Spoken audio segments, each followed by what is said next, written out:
02।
Zero 05। अनूप हरदोई।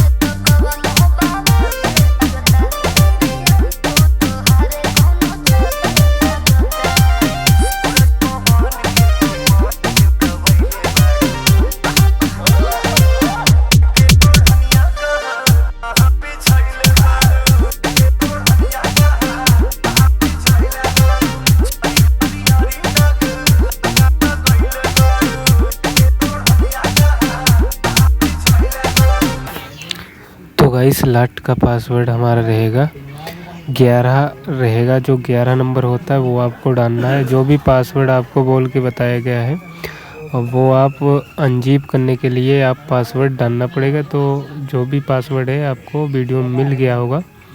और channel पे ना हो चैनल को सब्सक्राइब करना है। ऐसी बहुत सारी न्यू एफएलपी आपको मिलती है मिडी से रिलेटेड। मिडी आपको कोई भी एफएल स्टूडियो मोबाइल में नहीं देता है, क्योंकि मैं आपको एफएलपी देता हूँ।